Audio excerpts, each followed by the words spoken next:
utterly open underneath to a shorter person. And if they don't realize that, that's fine. You let them stay up top. Because, man, low secondas or what have you, their passes especially, go out in a nice high guard. You know, he thinks he's got me. A nice little pass, slightly off the line, boom. Their advantages are both. Anyway, okay, next step. Mechanical advantage.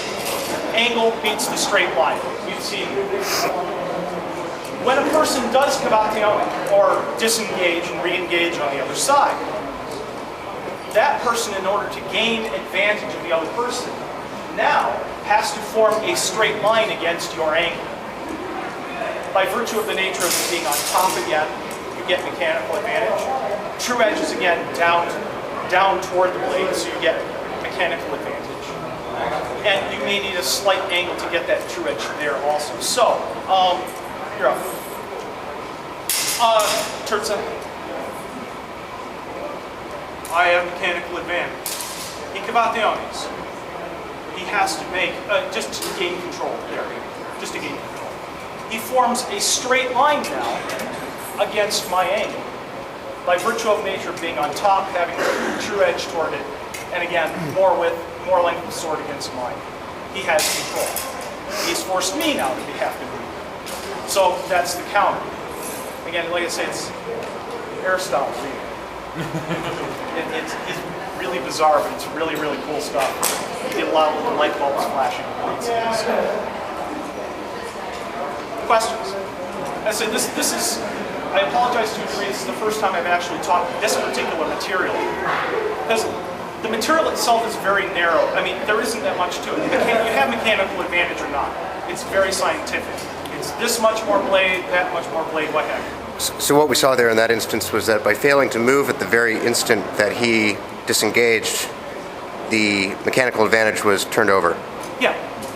And it can happen even when you're moving. I mean, that gets into another concept in another class on tempo, of how to take the tempo, how to read what your opponent's doing, what you're going to do once you force them into a situation, and taking advantage of that. This is a little bit more narrow, just so everyone, because everyone talks about, wow, what's this gaining the blade thing, and forming a counter guard. Well, that's all this is. Stopping the most likely line of attack from your opponent when he goes on guard to your body. Placing your sword in an advantageous position, so he has to make the first movement that you can take advantage of. Or not take advantage of if you're out of distance, it doesn't really matter. Yes? In the course of an attack, the angle can change. How do you maintain mechanical advantage throughout an exchange? What I mean to say is, I'm on guard, and I'm speed, I'm on guard, and I extend an attack here, okay, which instead of killing me, you miss your kill me here. Okay. Here. I have mechanical advantage. Yeah. By coming forward. Because again, you're in a committed movement at that. As long as when I parry, let's do this again, let's look at it. As that shot comes forward, I missed, but I make that parry. I have now control. There's nothing you can really do. Once you're past my hilt and guard, a cavazione is completely unrealistic because of the time it would take you to get all the way around and the distance you have to go around to even get there. And especially since you're coming forward already, all I have to do is regain opposition, maintain opposition. This reangulation that I'm talking about happens a lot on that field with standing. Oh, that's a valid attack. Can you lift the hilt with that? Not really. Not really. Okay. That's a very specific thing. The yield in seconda is what you're talking about. Essentially, what it is you throw an attack straight, and once it's blocked, you go ahead. It's kind of a Germany kind of thing, but the Italians do it too. Essentially, you have this force against it, and you use the force of the blade against it. He's putting force there. I release that force and strike. And really, it's essentially releasing your advantage. Yeah. It's a nebulous way to think about it. It's a very good question because it still relates to the strength. technically on that parry, I have mechanical advantage. But if I overcommit or stay too strong, he can use the strength against me. This goes into a different type of mechanical advantage: strength versus weakness, weakness versus strength. Yes.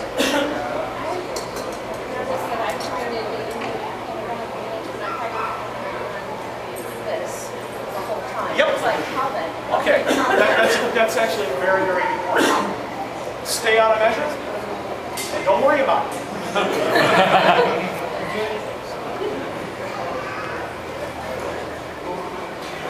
I just keep my points free and wait for him to do something stupid and kill him.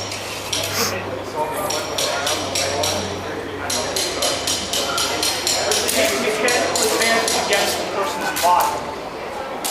Don't have no way to actually control where their sword is. They're coming toward you. They're the opponent. So you can, in a strange way, don't even put your sword in. Make a threat. Come on forward. You want to come forward? That's fine. I'll just close the line of attack. I use mechanical advantage with a threat against him. I don't have to angle my sword or anything because he's in front of me. At this point, the sword is completely irrelevant because it's dancing around. It's not presenting an accurate threat or a viable threat. I just ignore it until he's in measure. Then I have to be concerned. But if he's moving around that much as he steps into measure, he should be dead because you've sensed tempo at that point. Once you've developed, bam, he's dead. Yes? Right. In the STA, we see a lot of guys who do this. They refuse the blade, they refuse the blade, they refuse the blade, and then they... Man, I love it when they do that. All day. Tell us how to find it. All day. Okay.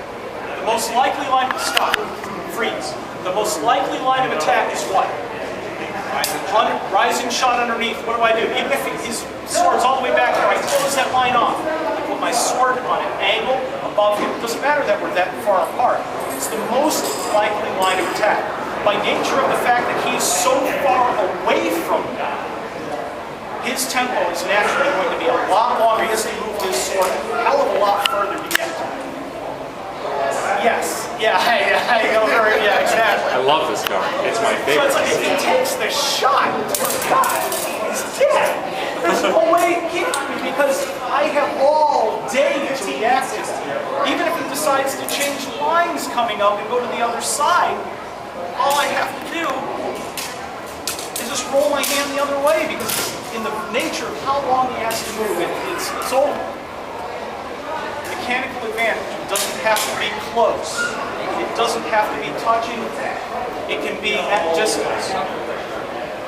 You don't need mechanical advantage, however, if on guard.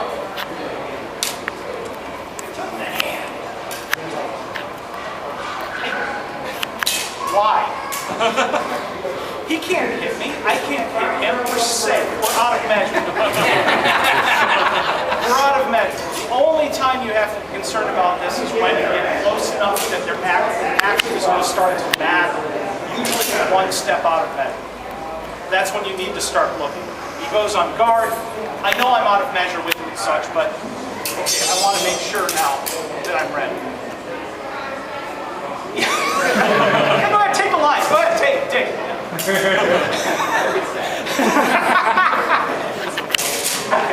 Hang on a second, let me check.